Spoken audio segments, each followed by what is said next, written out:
Саламатсыздарбы, урматтуу мекендештер. Сиздер менен Москва жана Россия жаңылыктары 8-регион маалымат борбору биздин каналга катталып, жаңылыктарга биринчилерден болуп күбө болуңуздар.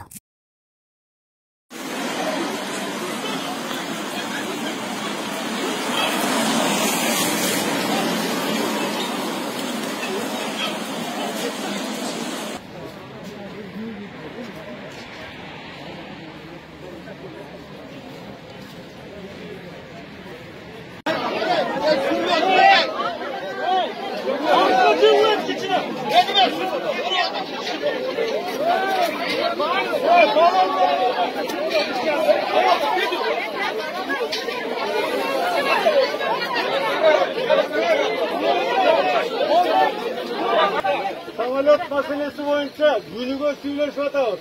Buna buyursa jetisinde samolyot anıktalıp 200 orunduk samolyottu 400 orunduk dep Bişkek'e uçak. Al mesele bunun 17'si maydanda o jetke turgan adamlar yazılıp konukta küttü. Onun içinde hoş uçak buyursa. 14'ünde Bişkek'e uçak. O sebepten bu yerde bundaydı. Eğer biz sizleri kalabatasına Kırgızistan'a geteyiz de. Ben tuğra düşmez sizlerdi.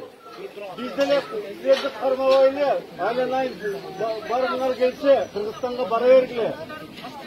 Ataneler benen, babalıkları benen uçurasıp barasınlar ve gelesiler ve anı özüne çekesiler. Bırak bugünkü günde Rusya'nın asmanı cavı atayın arı bir uçak boyunca Rusya'nın ökmötü toktum kavlalıp bizge ulsat verip atar.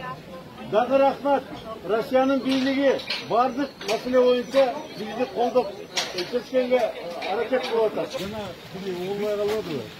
Oson için bir yakın bölük soğansa süreçte. Soğanlar mınday.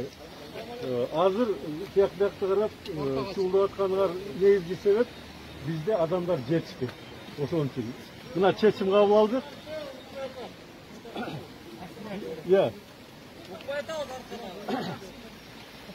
En негизги sebep pasport ulantуу maselesi bu kişi жетişpей атат. Koronavirüs менен ооруп kalganlar var. Ошого карабастан biz иштеп атабыз бүгүнкү. Bir dağ elçilik Moskvada иштебейт. Ошону түшүнсөңөр, бул биринчи маселе. Экинчи маселе, мына паспортты март, апрелден бери чечебиз деп чечип бердикпи? Улантабыз деп. Мына чечти. Президент Сооронбай Советович өзү киришип алып, өзү контролго алып бул маселени күнүгө көзөмөлдөйт. Биз болсо иштеп атабыз. Азыр мен айттым. Бүгүндөн баштап 8'den 8'ge чейин иштейт. Дагы 4 кишини кошуп атам. Дагы окошкогачы. Анан 5 перерывы. Мына ким? Ооба, ошону түшүнгүлө. Эртең дагы бүрсү күнү дагы bir 3-4 күн ана волна түшөт. Анан дагы бир силерден айтып коеюн. Мунун баарысы силер үчүн бекер жазалат. Ошон үчүн биз атайын ошондой кылдык да. Анан башка жана метро, тияк-тиякта аферисттер биз жазай коелук, кичине тыйын бере койгула деген ишенбегиле. Ал атайын жанагы справка ак кагаз көрүнгөнү менен аякта эмеси, защитный эмеси бар. Мындай көрсө, уктуңар да, атайын защитный пленкасы бар. А загранпаспорт маселеси жок. Ушу бүгүн эле сразу печатталып чыгып кетесиңер, уже эме жүрө бересиңер.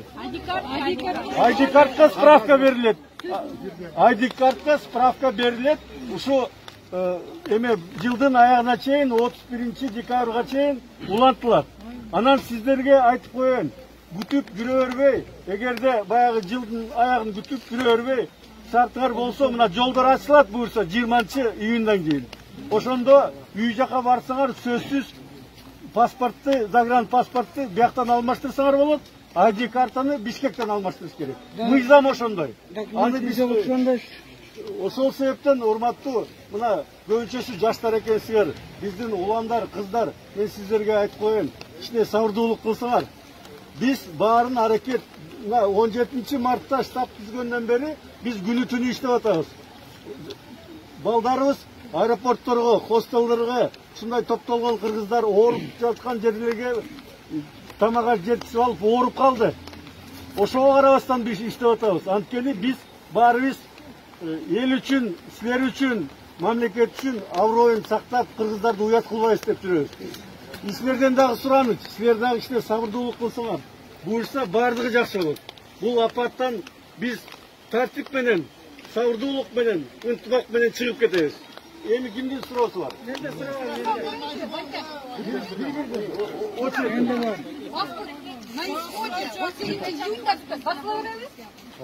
басыла берет. Басыла берет. Паспорттордун мөөнөтүн узартуу, справка берүү акысыз негизде жүргүзүлөөрүн жана Кыргыз Республикасынын Россия Федерациясындагы төмөндөгү мекемелеринде гана жасалаарын өзгөчө эскертип кетебиз.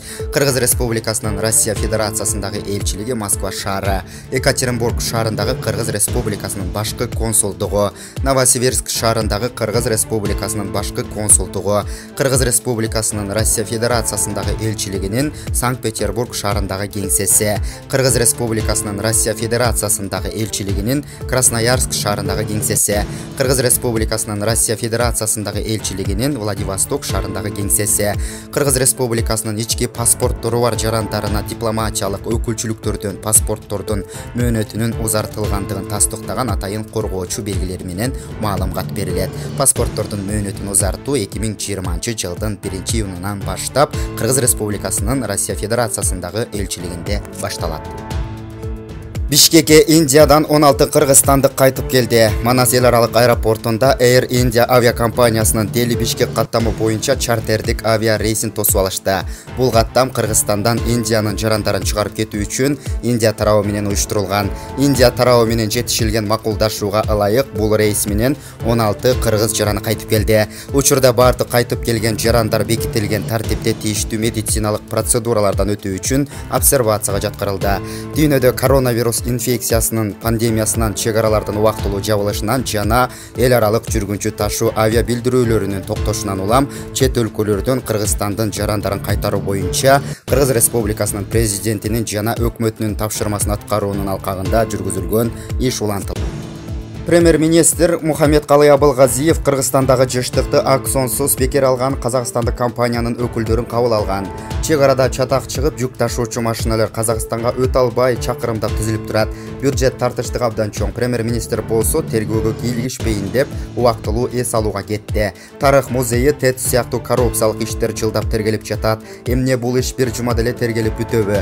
Же бир жыл бою тергөө созулса, Кыргыз эли бир жыл өкмөт башчынын ишке чыгышын күтөбү? Арыдан бери болуп чечкөндүү кадамдар керек. Азыр свайы деп коргогон менен болбой калды бул жага.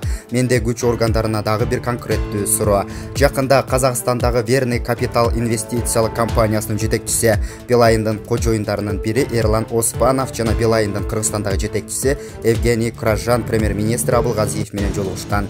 Билайындын чоңдор менен өкмөт башчы жыштыкты сүйлөшпөсө, кайсы темада сүйлөшүү болду? Эмне үчүн жолугушуу коомчулукка чагылдырылган жок? Өкмөт башчынын кимдерди иш убактысында кабыл алганы ачык болушу керек да.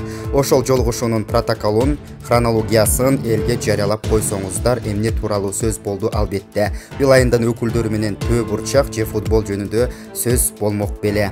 Эмне үчүн так ушул жыштыкты аксонсуз бекер алган компаниянын өкүлдөрүн премьер-министр мырза кабыл алган деп жазды Жанар Акаев Facebook баракчасында.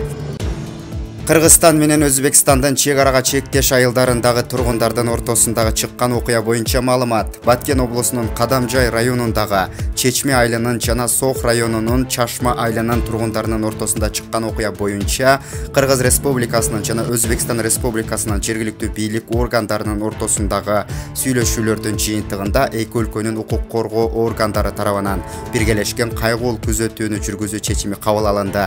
Окуя орун алган учурдан тарта Кыргыз Республикасынын өкмөтү коопсуздук чараларын күчөтүп, жеринде чыңалууну жана конфликттин курчушуна алып келбөө боюнча жалпы координация жүргүзүп, жергиликтүү бийлик жана укук коргоо органдарына тиешелүү тапшырмалар берилген.